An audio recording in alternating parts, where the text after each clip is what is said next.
Енді сонда отрыв болу үшін қалай істеу керек деген сияқты сұрақтар қойылып жатады. Соны түсіндірейін. Қараңдар. Жалпы отрыв болу үшін не істеу керек, иә? Мысалы, сен тұрсың дейік, мына жерде сенің астыңда міне ветка бар, иә? Бір ветка бар. Қазір бастапқыда бәріңде бір ветка, сол спонсорың да тіркейді осы веткаға, сен де тіркеп жүрсің, сөйтіп міне бір цепочка, сендер қазір бір ветка құрып жатырсыңдар. Сөйтіп осы бір веткадан жиналған бонус балдар сені процентке көтеріп тұр. Мысалы үшін, мынау там 50 балл жасады, мынау 150 балл жасады, мынау 100 балл жасады, өзің 150 балл жасадың, мынау там 100 балл жасады деген сияқты. Общий бір веткаңдағы, осы бір командадағы адамдар неше балл жасаса, соның бәрінің балдары саған қосылады да, сенің неше процентке шыққаныңды анықтап тұр қазір. Сонда получается былай. Міне мына кісінің жасаған заказы мына үстінде тұрған барлық адамдарға қосылады, саған ғана емес. Мынаған да қосылады, мынаған да қосылады, мынаған да қосылады. Мына кісінің жасаған заказы оның үстінде тұрған адамдарға қосылады. Мынаның жасаған заказы оның үстінде тұрған адамдарға қосылады. Енді неге отрыв болмай қалады, если мына адамдар сенің астыңда тұрса? Себебі мына сенің тура астыңда тұрған адамға да қосылып жатыр ғой мына балдардың бәрі.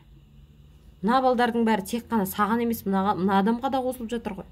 Сөйтіп екеулеріңнің бонус балдарың кейбір жағдайда 1%-ке сәйкес болып қалуы мүмкін. Мысалы үшін, міне қара, 50, 150, 200 балл, 300 балл, 400 балл, иә? Мынандай жағдайда мына бір кісі жарайды 400 балл екен, бұлда, яғни бұл 3%-те тұр.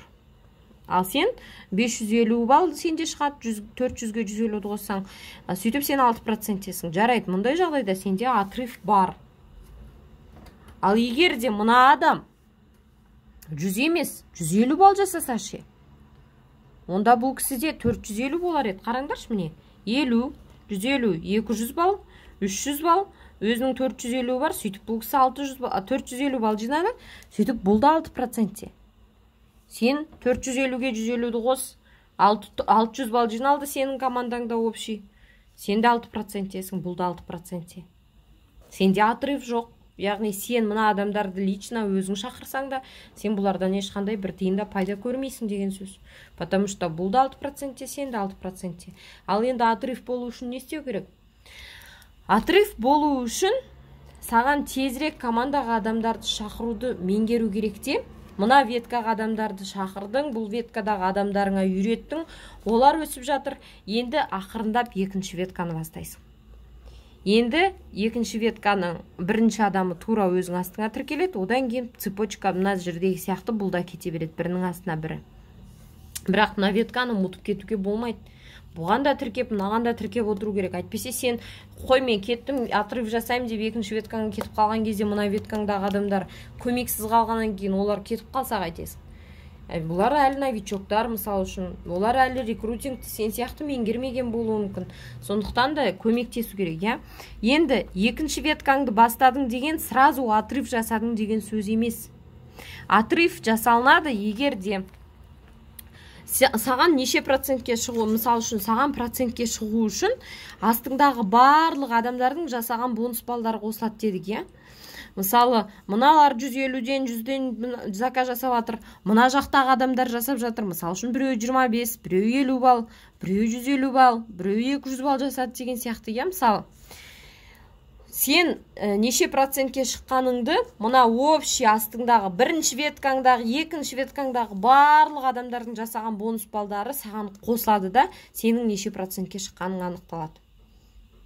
Вот, енді егер де отрыв болсын десең, саған общий мына процентке шығу үшін жинаған бонус балдарың бір-ақ веткадан емес, екі веткадан жиналып тұратын болса, сенде отрыв болу ықтималдығы әлде қайда көбірек. Мысалы, мына жақтан 450 балл жиналды, мысалы үшін, мына жақтан 500 балл жиналды, сөйтіп сен, мысалы, 9%-ке шықтың дейік. Ондай жағдайда уже сенде отрыв болады, мына жақтағылар 6%-те, мына жақтағылар 6%-те, сөйтіп сен уже 9%-тесің деген сияқты. Ал кейбір жағдайда сенде екі ветка болса да, бірақ сенде отрыв болмауы мүмкін мынадан. Міне, мына жағдайда солай болып тұр ғой. Потому что мына жанардан жиналған бонус балдар саған 18%-ке жетуге жетпей тұр. Вот, түсініп отырсыз ба? Мысал үшін мынандай жағдай болуы мүмкін. Сенде 4500 балл болып тұруы мүмкін. Мына жақтан мысал үшін 1000 балл жиналды. Мына жақтан 3000 балл жиналды. Міне, қараңыз. Мына жақтан жарайды 1500 балл жиналды дейік. Мына жақтан 1500 балл жиналды. Екінші веткаңнан сенде 1500 балл жиналды. Екінші веткада тұрған адамдардың бәрін жасаған заказдарыз бірігіп 1500 балл екен. Сөйтіп сенің екінші веткаң 9%-те 1500 балмен. Ал бірінші веткаңдағылар, міне, бірінші веткаңда тұрғандардың бәрінің жасаған заказдарын бір-біріне қоссаң 3000 балл екен. Міне, 3000 балл. Сөйтіп олар 15%-те тұр екен, бірінші веткадағылар. Енді қара, 3000 балл мына веткадан, 1500 балл мына веткадан. Общий сенде 4500 балл, солай ғой? 3000 балл плюс 1500 балл, 4500 балл. Сенде 4500 балл, 4500 балл деген сен әлі 15%-тесің деген сөз. 18%-те болу үшін саған 5000 балл жинау керек. 4500 деген сен әлі 15%-тесің деген сөз. Сол себепті сен мына веткадан отрывың жоқ деген сөз. Хотя сенің екінші веткаң болса да. Кейбіреулер сөйтіп шатасып жатады. Менде екі веткам бар, менде енді отрыв бар ма деп. Отрыв болады, егер де саған сенің астыңдағы веткаларың сенен төмен болса процент. Вот, сондықтан да саған енді отрыв жасау үшін мына веткадан, мына екінші веткаңды 12%-ке шығару керек. Мына жерде 1500 емес, мына жерде 2000 балл болса, сонда 2000 плюс 3000 сенде 5000 балл болар еді, сен 18%-те, мына 15%-те, мына 12%-те болар еді. Вот сонда сенде отрыв болар еді екі веткадан да. Сондай. Сондықтан да отрыв дегеніміз, ол когда сенің астыңдағы веткаларының проценті сенен азырақ болған кезде сенде отрыв болады да, отрыв болғандықтан сен олардың проценттерінен разницасын көріп, яғни пайда көре аласың деген сөз. Ал егер де отрыв жоқ болса, мына жағдайдағы сияқты, онда сенің көретін пайдаң 0. Потому что жаңағы сен 15%-те болсаң, веткаң 15%-те болса, екеуінің разницасы 0. Вот. Ондай жағдайда сенде екінші веткаң болса, онда сол веткадан ғана отрывың бар, сол веткадан ғана процент көресің.